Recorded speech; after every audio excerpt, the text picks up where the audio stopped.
Doraemon, ये नाम सुनकर तुम्हारे दिमाग में क्या आता है? एक क्यूट सा नीला robot cat, magical pocket, Nobita की हर प्रॉब्लम का सलूशन, बैम्बू कॉप्टर और एनीवेयर डोर। हम सब ने इस कार्टून को देखा है और एक्सपीरियंस किया है। स्कूल से आने के बाद सीधा टीवी चालू करते थे और डोरेमोन शुरू। लेकिन आज मैं नॉस्टैल्जिया की क्यूट बातें नहीं करने वाला, बल्कि आज मैं तुम्हें इस कार्टून से जुड़ी हुई कुछ ऐसी बात, कुछ ऐसे सीक्रेट्स बताने वाला हूँ जो तुम्हारी बचपन की इन यादों को हमेशा के लिए बदल कर रख देगा। डोरेमोन के कुछ ऐसे एपिसोड्स हैं जो केवल एक ही बार टीवी पर टेलीकास्ट हुए एंड देन हमेशा के लिए गायब कर दिए गए। और कुछ ऐसे गैजेट्स भी है इस शो में जो बच्चों के कार्टून में नहीं होने चाहिए। एंड एक ऐसा एपिसोड है जो डोरेमोन को बनाने वाले क्रिएटर की मिस्टीरियस मौत की रात अचानक टीवी पर आया, बिना किसी इंट्रो के, बिना किसी टाइटल कार्ड के। और उसमें नोबिता ने जो आखिरी शब्द बोले थे ना, वो सुनकर लिटरली तुम्हारी रूह कांप जाएगी। तो भैया आज हम जानने वाले हैं डोरेमोन के 5 सीक्रेट्स जो तुम्हें कभी किसी ने नहीं बताए। इसमें है बैंड एपिसोड, लॉस्ट फुटेजेस और इस शो के क्रिएटर की मिस्टीरियस डेथ की कहानी और एक ऐसी एंडिंग की थ्योरी जिसे सुनकर तुम्हारी रूह कांप जाएगी।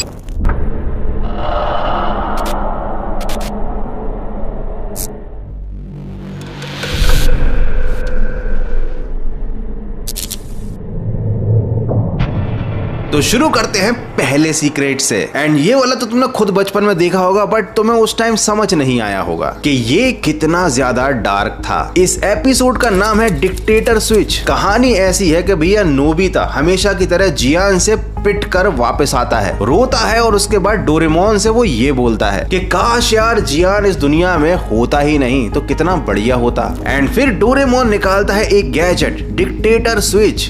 ये गैजेट बनवाया था भविष्य के किसी तानाशाह ने और इसका काम था बड़ा ही डेडली। एक बटन दबाओ और सामने वाला इंसान इस दुनिया से हमेशा के लिए गायब हो जाएगा। दुनिया से ही मिट जाएगा, वो मरेगा नहीं, सिर्फ गायब हो जाएगा, ऐसे जैसे वो कभी एग्जिस्ट ही नहीं करता था। कोई उसको याद ही नहीं करेगा, इवन उसकी माँ तक नहीं, ना उसके दोस्त, ना उसके रिश्तेदार, जैसे कि उसका कभी कोई एग्जिस्टेंस हो ही नहीं। तो नोबिता अब क्या करने वाला है? नोबिता सबसे पहले गायब करता है जियान को, फिर सुनियो को, क्योंकि जियान के पास सुनियो ही ऐसा है जो उसे सबसे ज्यादा तंग करता था। और फिर एक रात को कुछ अजीब होता है। नोबिता को एक सपना आता है और उस सपने में सब लोग मिलकर उसका मजाक बना रहे होते हैं, शिजुका, डोरेमोन, सब। और गुस्से में नोबिता क्या करता है? सबको गायब कर देता है नींद में ही। वो उस गैजेट का बटन दबा देता है और जब उसकी आंख खुलती है तो वो देखता है कि पूरी दुनिया खाली हो चुकी है, क्योंकि उसने नींद में कहा था सब गायब हो जाओ। पूरी दुनिया खाली पड़ी है, आसपास कोई भी नहीं है, एक इंसान भी नहीं, ना माँ बाप,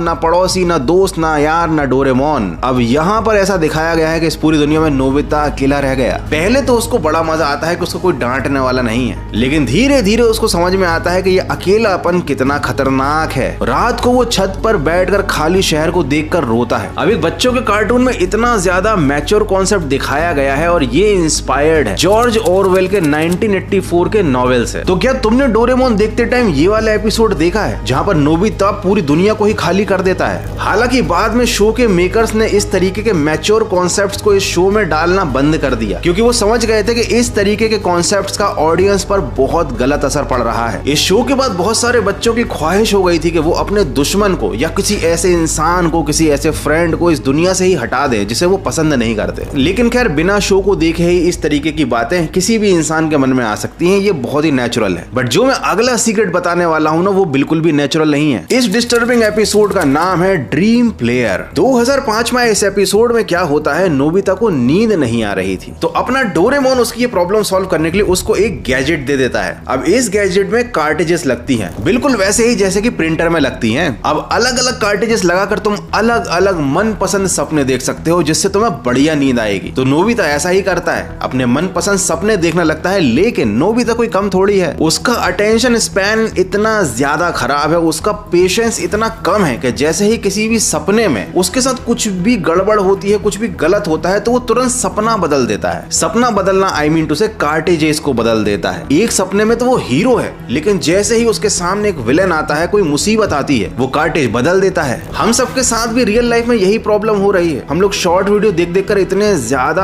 आदी हो चुके हैं इन सब चीजों के कि हमें अगर 3-4 सेकंड में कोई वीडियो को पसंद नहीं आता ना, तो हम तुरंत स्क्रॉल करके नया वीडियो देखते हैं। पेशेंस लेवल 0 हो चुका है। मतलब हम सब भी नोबिता ही बन बन चुके हैं। अब नोबिता की इन हरकतों की वजह से बार बार सपने चेंज करने की वजह से ना प्लेयर खराब हो जाता है, और प्लेयर खराब होने की वजह से अब नोबिता जिस सपने में है वहीं हमेशा के लिए फंसा रहेगा। अब कभी वो बाहर ही नहीं आ पाएगा। वो सपने से बाहर तो आ ही नहीं सकता, वो चाहकर अब जाग भी नहीं सकता। तब उसे एक फ्लोटिंग डोरेमोन दिखता है। ये नॉर्मल डोरेमोन नहीं है, इसकी अजीब सी स्माइल है, आंखें ब्लैंक हैं जिनमें कोई इमोशन नहीं है। जिसके बाद ये भूतिया डोरेमोन डरावनी स्टैटिक रोबोटिक वॉइस में बोलना शुरू करता है, प्लेयर टूट गया नोबिता और तूने इसे तोड़ा है, और अब तू इस सपने में हमेशा के लिए फंस कर रह गया है। तुम इमेजिन करो तुम्हारा सबसे अच्छा दोस्त, तुम्हारा दुखों का साथी अगर तुमसे ऐसी बात बोल दे, खासकर नोबिता जैसे रोतलू से अगर कोई ये बात बोल दे, सोचो उस पर क्या बीतेगी। वो अलग अलग सपनों में जाता है, फंसा रहता है, जिनमें छोटी छोटी चीजें गलत हैं। किसी में आसमान का कलर थोड़ा अलग है, किसी में लोगों के एक्सप्रेशंस थोड़े से ऑफ हैं, कुछ सही नहीं लगता। अब धीरे धीरे ये इतना ज्यादा अनबीरेबल हो गया था नोबिता के लिए कि वो एंड में जाकर एक एंडलेस वॉइड में फंस गया। पूरा अंधेरा,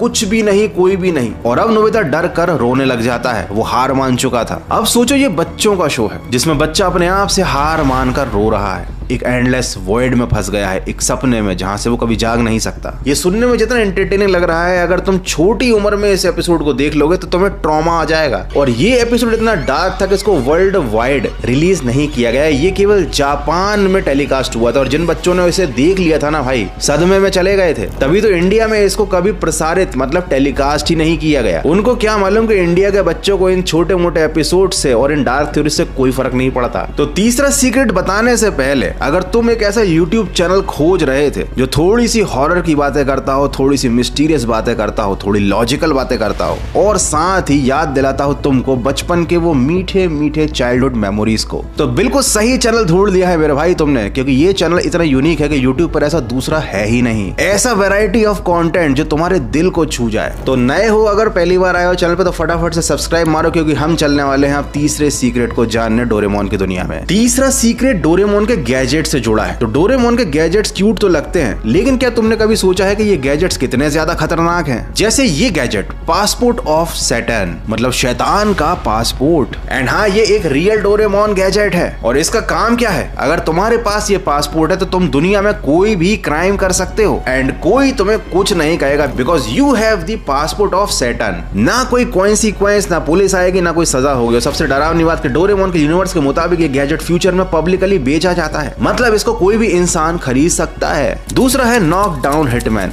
ये एक मिनी रोबोट है, छोटा सा क्यूट सा, और ये सिर्फ 10 येन में किसी को भी 3 बार पीटता है। मतलब ये कॉन्ट्रैक्ट लेकर लोगों की पिटाई लगाता है, और ये सब दिखाया गया था बच्चों के शो में। इसके बाद आता है मून बीम फ्लैशलाइट। इसे तुम किसी के मुंह पर मार दोगे ना तो वो वेयरवुल्फ बन जाएगा, मतलब भेड़िया। यानी यहाँ पर दिखाया गया था ह्यूमन बॉडी मॉडिफिकेशन वाला एक गैजेट, बिना किसी कंसेंट के, बिना किसी कंट्रोल के। और इनमें सबसे क्रीपी है ह्यूमन प्रोग्रामिंग मोल। ये गैजेट किसी की बॉडी पर लगाओ तो आप उसको रिमोटली कंट्रोल कर सकते हो, उसका सारा मूवमेंट, उसके सारे एक्शन आपके हाथ में होंगे। मतलब अकॉर्डिंग टू डोरेमोन फ्यूचर में ऐसे गैजेट्स आएंगे जो पब्लिकली बिकेंगे, जिन्हें कोई भी खरीद कर यूज कर सकता है, और किसी अदर इंसान को भेड़िया बना सकता है, उसे कंट्रोल कर सकता है, या किसी मिनी रोबोट से किसी को पिटवा सकता है। खैर ये तो थी कार्टून की बात। तुम खुद इमेजिन करो अगर सच में ऐसी टेक्नोलॉजीज पब्लिकली मिलने लग जाएं तो फिर क्या होगा। अब चलते हैं साल 1984 में। जुलाई का महीना, शुक्रवार की रात, शाम के 7 बज रहे हैं, और तुम एक 7 साल के बच्चे हो।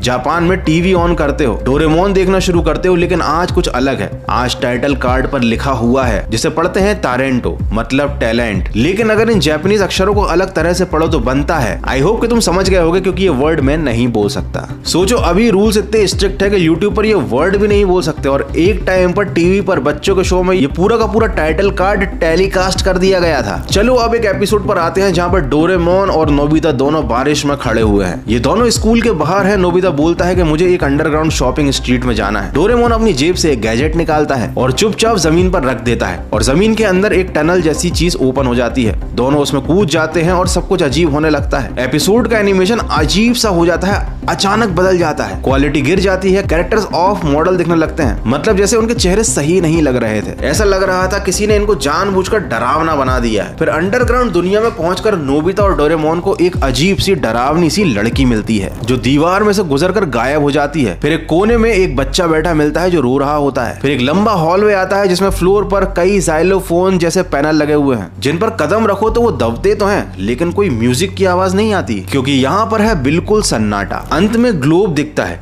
जो बीच में से क्रैक हो जाता है, जिसके अंदर से काला गाढ़ा लिक्विड निकलने लगता है। डोरेमोन और नोबिता दोनों डर जाते हैं, एक दूसरे को गले लगा लेते हैं जैसे कि ये एक आखिरी अलविदा हो, और उसके बाद ब्लैंक स्क्रीन काली हो जाती है। बिना किसी टाइटल, बिना किसी नंबरिंग, बिना किसी प्रॉपर एंडिंग का ये एपिसोड खत्म हो जाता है। ये क्या दिखाना चाह रहे थे? 2005 में जापान के एक फोरम पर इस एपिसोड के बारे में चर्चा हुई। जापानीज लोगों ने जो जापान के अलग अलग जगहों से बिलोंग करते थे, उन्होंने 1984 में इस एपिसोड को देखने की बात कही थी, पर ऑफिशियल टीवी चैनल्स और न्यूज़पेपर के अकॉर्डिंग ऐसा कोई एपिसोड कभी एयर हुआ ही नहीं। तो या तो ये एपिसोड आया था लेकिन इसको जानबूझकर रिकॉर्ड से हटा दिया गया, क्योंकि इतने सारे लोगों को एक साथ वहम तो नहीं हो सकता, या फिर शायद ये कोई बुरा सपना था, या फिर कुछ और जिसे इतने सारे लोगों ने एक साथ देखा और ये इतना डरावना था जिसे लोग भुला नहीं पा रहे थे, ये उनकी मेमोरी से जा नहीं रहा था। 23 सितंबर 1996 आधी रात का वक्त जापानीज टीवी पर अचानक बिना किसी इंट्रो के, बिना किसी टाइटल कार्ड के एक डोरेमोन का एपिसोड शुरू हो जाता है। उसमें नोबिता अकेला है, सड़क पर चल रहा है, कैमरा पीछे है, नोबिता थका हारा सा लग रहा है, वो झुककर चल रहा है और 10 मिनट तक यही चलता रहता है। नोबिता चलता रहता है, अपनी थकान दिखाता रहता है, कोई कहानी नहीं, कुछ भी नहीं, ना कोई डायलॉग, ना कोई म्यूजिक, ना नोबिता के अलावा कोई और कैरेक्टर,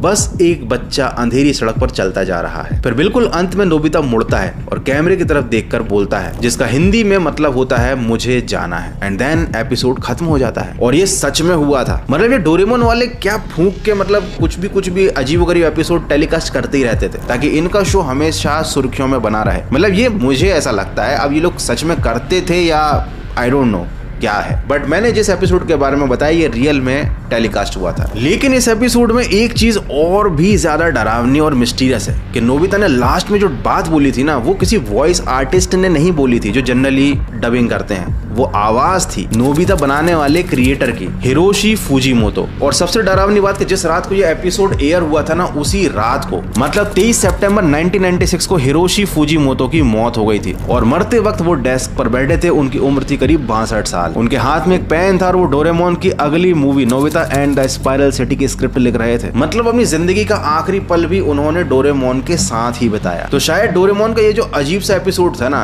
ये अपने दर्शकों को, अपने क्रिएटर की तरफ से शायद एक आखिरी मैसेज था नोबिता की जबान से कि मुझे अब जाना है। कोई नहीं जानता कि इस एपिसोड को पहले से बनाकर रख लिया गया था या क्या सोचकर क्रिएटर्स ने ये ऐसा अजीब सा एपिसोड टेलीकास्ट कर दिया ठीक उसी रात को जिस रात को इस शो को बनाने वाला इंसान इस दुनिया को छोड़कर चला गया। साउंड्स क्रीपी है ना। अब हिरोशी फुजीमोटो 1996 में मर गए थे, लेकिन डोरेमोन शो की ऑफिशियल एंडिंग कभी नहीं हुई। ये सीरीज आज भी चल रही है, नए नए लोग इस शो के नए नए एपिसोड्स बना रहे हैं, लेकिन इसकी एक ऑफिशियल एंडिंग है जिसकी थ्योरी बड़ी डार्क है। थ्योरी के अकॉर्डिंग डोरेमोन का लास्ट एपिसोड ऐसे शुरू होता है जहां बताया जाता है कि नोबिता एक्चुअली में एक बीमार बच्चा है, वो कोमा में है और अभी हॉस्पिटल बेड पर है। डोरेमोन, शिजुका, जियान और सुनियो ये सब उसकी इमेजिनेशन है। रियलिटी में ये तो एक अकेला बीमार बच्चा है जिसका कोई दोस्त नहीं है और बेड के पास में रखा है एक छोटा सा stuffed toy cat blue colour का, वही है उसका डोरेमोन। पूरी सीरीज, हर एपिसोड, हर एडवेंचर और हर गैजेट ये सब नोबिता का एक सपना है। और जब ये थ्योरी इंटरनेट पर आई तो बड़ा हंगामा मच गया। इतना आउटरीच हुआ कि फैंस डोरेमोन के पब्लिशर के हेडक्वार्टर के बाहर प्रोटेस्ट करने लग गए और इसके बाद जो ऑफिशियल मेकर्स थे उन्होंने पब्लिकली बोला कि भैया ये ऐसी कोई एंडिंग नहीं है और ना ही ऐसी कोई थ्योरी है। तो इसके बाद एक और नई थ्योरी आ गई जो और ज्यादा डार्क थी, जिसके अकॉर्डिंग थ्योरी में नोबिता को पता चलता है कि डोरेमोन रियल नहीं है। डॉक्टर्स बताते हैं कि नोबिता को शिज़ोफ्रेनिया नाम की बीमारी है और डोरेमोन उसकी एक इमेजिनेशन है। और नोबिता को जब ये हकीकत पता चलती है तो वो ये सब चीजें सहन नहीं कर पाता और वो ऊपर चला जाता है। और ये था आखिरी एपिसोड, मतलब आखिरी एपिसोड की एक थ्योरी, और यहीं पर ये शो खत्म हो जाता है। लेकिन थ्योरीज खत्म नहीं होती, एक और थ्योरी है जो काफी ज्यादा फेवरेट है मेरी, क्योंकि ये डार्क भी है, ब्यूटीफुल भी है। इस थ्योरी के अकॉर्डिंग डोरेमोन की जो बैटरी है ना, वो अचानक बिना किसी वार्निंग के खत्म हो जाती है। अब नोबिता का जो डोरेमोन है वो बंद हो गया है, जिसके बिना नोबिता का काम तो चलने नहीं वाला। अब नोबिता रोता है, चिल्लाता है, लेकिन ये जो बैटरी है उसे किसी मार्केट में नहीं मिलेगी, क्योंकि डोरेमोन तो आया था फ्यूचर से, तो उसकी बैटरी भी मिलेगी फ्यूचर में। और फ्यूचर से तो कोई हेल्प करने आ नहीं सकता डोरेमोन की, क्योंकि वहां पर टाइम ट्रेवल पर बैन लग गया है, मतलब रिस्ट्रिक्शंस लगे हुए हैं। तो नोबिता के पास दो ऑप्शन है, पहला या तो वो डोरेमोन की बैटरी को रिप्लेस करे, और अगर बैटरी रिप्लेस करता है तो डोरेमोन की सारी मेमोरीज इरेज हो जाएंगी। वो भूल जाएगा कि नोबिता कौन है, नोबिता उसका दोस्त कभी था भी कि नहीं, उनकी फ्रेंडशिप, उनका एडवेंचर सब डिलीट हो जाएगा। डोरेमोन फिर से जिंदा तो हो जाएगा लेकिन नोबिता को नहीं पहचानेगा। और दूसरा ऑप्शन ये है कि वो तब तक वेट करे जब तक टेक्नोलॉजी इतनी एडवांस ना हो जाए कि मेमोरी इरेज किए बिना बैटरी को फिक्स किया जा सके। लेकिन इसका मतलब है ईयर्स, डेकेड्स का इंतजार, और नोबिता चूज करता है वेट करना। इस घटना के बाद नोबिता बदल जाता है। वो सीरियसली पढ़ाई करना शुरू करता है, मेहनत करता है, एक साइंटिस्ट बनता है, रोबोटिक्स में पीएचडी करता है, क्योंकि वो चाहता था कि वो इतना ज्यादा कैपेबल हो जाए कि वो खुद ही डोरेमोन को फ्यूचर की टेक्नोलॉजी से सही कर दे बिना उसकी मेमोरीज को इरेज किए। तो डेकेड्स बाद नोबिता अब एक बूढ़ा साइंटिस्ट है जो अपने डोरेमोन को फिर से जिंदा करता है, उसकी मेमोरीज को बिना डिलीट किए।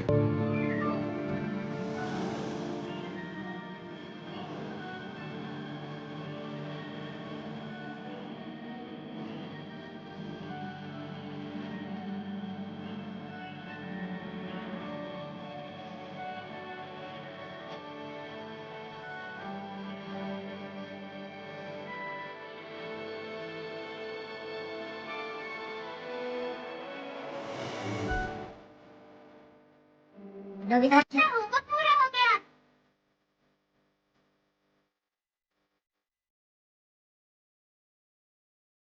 मतलब कितना ज्यादा पेनफुल है भाई एपिसोड, मतलब आंखों में आंसू ही आ जाएंगे अगर कोई इसे देख लेगा तो। मुझे तो एक्सप्लेन करते करते गूज़बम्स आ गए। लेकिन भैया ये कोई ऑफिशियल एंडिंग नहीं है, सब फैन मेड है। खैर सोचो, जो इस बच्चे को हम हमेशा पिटते हुए देखते हैं, एग्जाम में 0 लाते हुए देखते हैं, वो अपने दोस्त को बचाने के लिए साइंटिस्ट बन गया। तो डोरेमोन केवल एक कार्टून नहीं है, ये एक दोस्ती की कहानी है जिसमें हम सबका बचपन भी जुड़ा हुआ है। एंड हमारे आने वाले जो बच्चे हैं ना, वो भी इस कार्टून को देखने वाले हैं, उनका बचपन भी इस शो से जुड़ जाएगा। तो जब तुम अपने बच्चों को इस कार्टून की डार्क थ्योरीज बताओगे तो सोचो तुम कितने कूल लगोगे। एनीवे, ये तो बहुत दूर की बात है, अभी तुम कूल लगोगे अगर तुम इस वीडियो को लाइक कर दोगे, क्योंकि भैया मजा तो तुम्हें आया होगा देखने में, आई एम श्योर। और हाँ, अगर तुम पहली बार आए हो हमारे यूनिवर्स में तो सब्सक्राइब कर लो, क्योंकि भैया आजकल फॉलो करने का जमाना है इंस्टाग्राम पर। ये सब्सक्राइब करना, यूट्यूब के वीडियोस देखना पुराने जमाने की बातें हो गई हैं। और क्या पता आने वाले टाइम में ऐसा टाइम आ जाए जब लोग बताया करेंगे भैया एक टाइम पे यूट्यूब हुआ करता था जिसमें हम गौरव भाई के वीडियोस देखा करते थे, बड़ा आनंद आता था। तो वो दिन आने से पहले सब्सक्राइब कर लो यार। So that's it for today. मैं जा रहा हूँ डोरेमोन का एक मस्त सा एपिसोड देखने। तुम लोग अपना ख्याल रखो, मिलते हैं अगले एक और फाड़ू वीडियो में।